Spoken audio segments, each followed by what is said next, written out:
മഴക്കാലവും school തുറക്കലും ഒരുമിച്ച് ഇങ്ങോട്ടാവുന്നതോടുകൂടി ഇതുവരെ അസുഖങ്ങളൊക്കെ കുറഞ്ഞിരിക്കുന്ന കുട്ടികൾക്ക് ഇനി അസുഖങ്ങളുടെ പ്രവാഹമായി. വൈറൽ പനി, ചുമ, കഫക്കെട്ട്, വയറിളക്കം, തുമ്മൽ, അലർജി അങ്ങനെ മഴക്കാല രോഗങ്ങൾ ഒട്ടനവധിയാണ്. വൈറൽ ബാക്ടീരിയ രോഗങ്ങൾ ഒരുമിച്ച് ചേർന്ന് ഒരു ക്ലോസ്ഡ് റൂമിലിരിക്കുന്ന കുട്ടികളാകുമ്പോൾ ഈസി ആയിട്ട് പരക്കുകയും ചെയ്യും. ഇവരുടെ എക്സ്പോഷറിന് നമുക്ക് ഒന്നും ചെയ്യാൻ പറ്റില്ലെങ്കിലും അവരുടെ പ്രതിരോധ ശേഷി കൂട്ടി അവരുടെ അസുഖങ്ങൾ വരുന്നത് കുറയ്ക്കാൻ സാധിക്കും. ചാനൽ സബ്സ്ക്രൈബ് ചെയ്യാത്തവരാണെങ്കിൽ സബ്സ്ക്രൈബ് ചെയ്യണം. കുട്ടികളുടെ ഇമ്മ്യൂണിറ്റി ബൂസ്റ്റ് ചെയ്യാൻ പറ്റിയ ഒരു അടിപൊളി ഫുഡിനെ കുറിച്ചാണ് ഞാൻ പറയാൻ പോകുന്നത്. ഇനിയും ഇതുപോലുള്ള ഡ്രിങ്ക്സും ഫുഡുകളെ കുറിച്ചും പറയുന്നതാണ്. അപ്പോൾ ചാനൽ സബ്സ്ക്രൈബ് ചെയ്യാത്തവരാണെങ്കിൽ സബ്സ്ക്രൈബ് ചെയ്ത് നോട്ടിഫിക്കേഷൻ ഓൺ ആക്കി.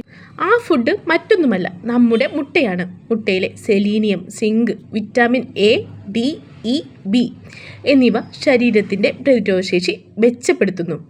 കോളിൻ ഓർമ്മശക്തി വർദ്ധിപ്പിക്കുന്നു. മുട്ടയിലെ വിറ്റാമിൻ എ കാഴ്ചശക്തി വർദ്ധിപ്പിക്കാനും ഡി എല്ലുകൾക്ക് ബലവും കാൽസ്യവും നൽകാനും സഹായിക്കുന്നു.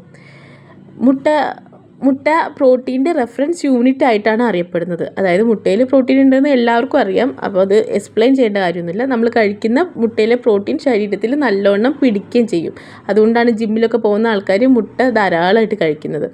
മുട്ടയിൽ അയൺ ഉണ്ട്. നമുക്ക് അനീമിയൊക്കെ ഉള്ള സമയത്ത് അത് ചെറുക്കാനൊക്കെ ഈ അയൺ നമ്മളെ സഹായിക്കുന്നു.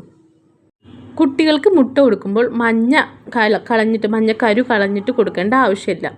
കാരണം മുട്ടയിൽ മഞ്ഞക്കരുവിൽ HDL ഉണ്ട്. ആ HDLും നല്ല കൊളസ്ട്രോളായ HDLും ധാരാളം വൈറ്റമിൻസും ഉണ്ട്. അപ്പോൾ അത് നമ്മൾ വെറുതെ വേസ്റ്റാക്കി കളയേണ്ട കാര്യമല്ല. 1-2 മുട്ടയല്ലേ കഴിക്കുന്നുള്ളൂ. അതിൻ്റെ മഞ്ഞക്കരു കഴിച്ചു എന്ന് വിചാരിച്ചിട്ട് പ്രത്യേകിച്ച് ദോഷങ്ങളൊന്നും കുട്ടികൾക്ക് വരാനില്ല. പിന്നെ ഈ പച്ചമുട്ട കഴിക്കുന്ന ഒരു പ്രവണതയുണ്ട്. അത് മാക്സിമം ഒഴിവാക്കുക. ചിലപ്പോൾ സൽമോണല്ലയുടെ ഇൻഫെക്ഷൻ വരാൻ സാധ്യതയുണ്ട്. അപ്പോൾ പച്ചമുട്ട കഴിക്കുന്നത് മാക്സിമം ഒഴിവാക്കുക. ഏറ്റവും ബെസ്റ്റായിട്ട് മുട്ട കൊടുക്കാൻ പറ്റിയ രീതി എന്ന് പറഞ്ഞാൽ പുഴുങ്ങി കൊടുക്കുന്നത് തന്നെയാണ് ഏറ്റവും നല്ലത്. പിന്നെ എങ്ങനെ കഴിച്ചാലും വിറ്റാമിൻസൊക്കെ കിട്ടും. ഏറ്റവും നല്ല ബെസ്റ്റായിട്ട് പ്രോട്ടീൻ കിട്ടണമെങ്കിൽ പുഴുങ്ങി കൊടുക്കുക തന്നെ ചെയ്യുക. നമ്മൾ രാവിലെ അപ്പോ പുട്ടൊക്കെ ഉണ്ടാക്കുമ്പോൾ അതിൻ്റെ കറിയായിട്ട് മുട്ട റോസ്റ്റോ അല്ലെങ്കിൽ മുട്ടക്കറിയൊക്കെ ആയിട്ട് കൊടുത്താലും കുട്ടികൾ കഴിക്കുന്നതാണ്.